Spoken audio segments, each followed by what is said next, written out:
साथियों नमस्कार, मैं विनय स्वागत करता हूं आप सभी लोगों का अपने YouTube channel our past and future पर।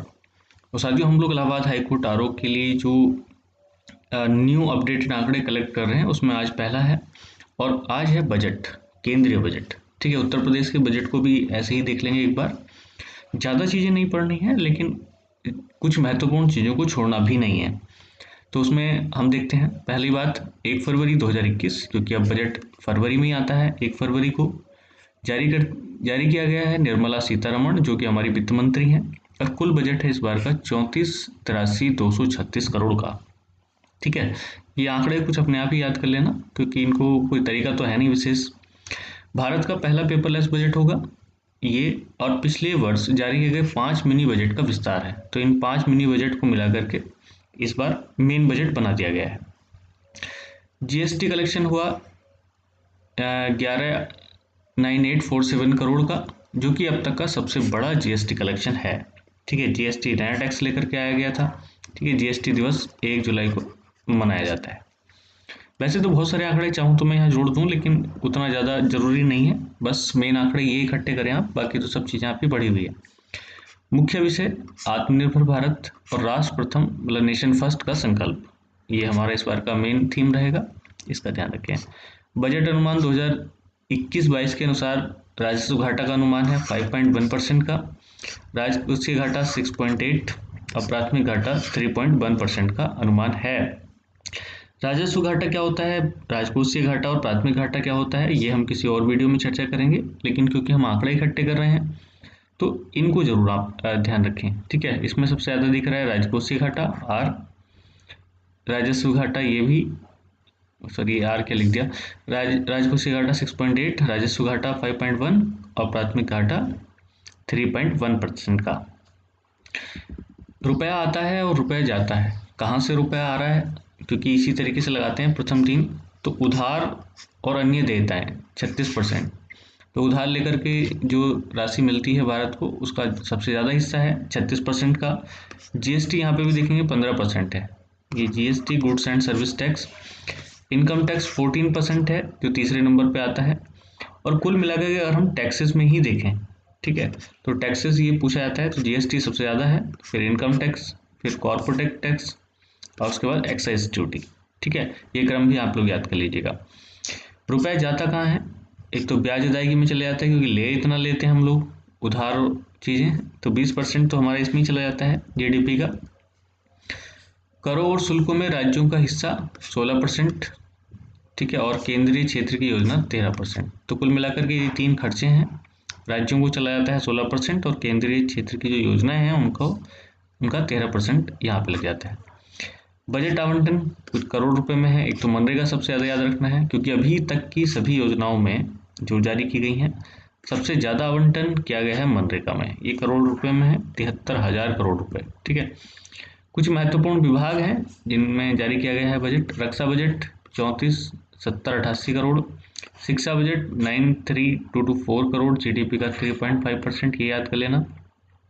स्वास्थ्य बजट 74,602 करोड़ और कृषि और संबंधित गतिविधियां 14,83,01 करोड़। ठीक है, पहली बार डिजिटल जनगणना होनी है 2021 में, लेकिन अभी कोरोना की वजह से हो नहीं पा रही है, लेकिन इसके लिए बजट जो रखा गया है 3,768 करोड़ का। ठीक है, ये आप लोग याद कर लीजिएगा। कर प्राप्तियां हैं कुल, तो जो टोटल टैक्स है वो जीडीपी का 9.9% मिलता है।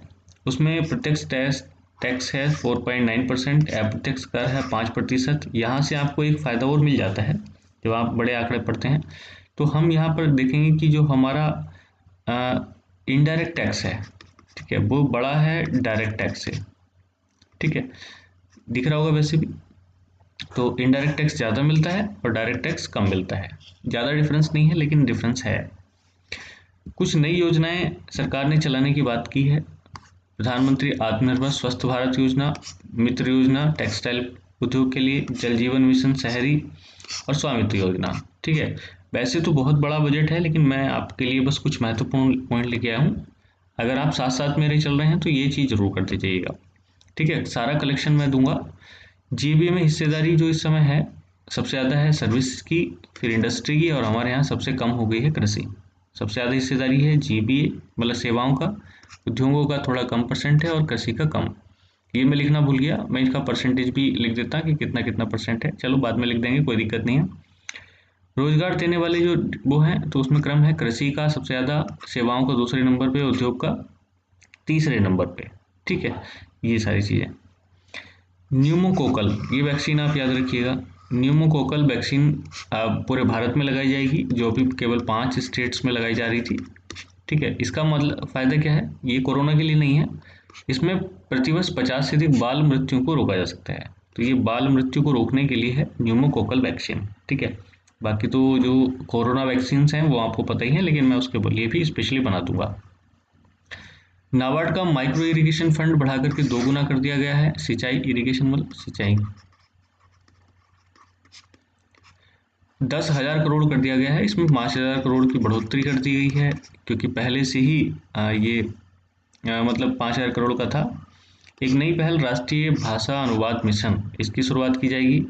तो इंटरनेट पर भारत की शासन और नीति को प्रमुख भाषाओं में दिया जाएगा। ये डबल इंटरनेट लिखा गया, कोई दिक्कत नहीं है, तो इसको इंटरनेट पर दिया जाएगा। इसलिए वर्ष 2021 महत्वपूर्ण क्यों है?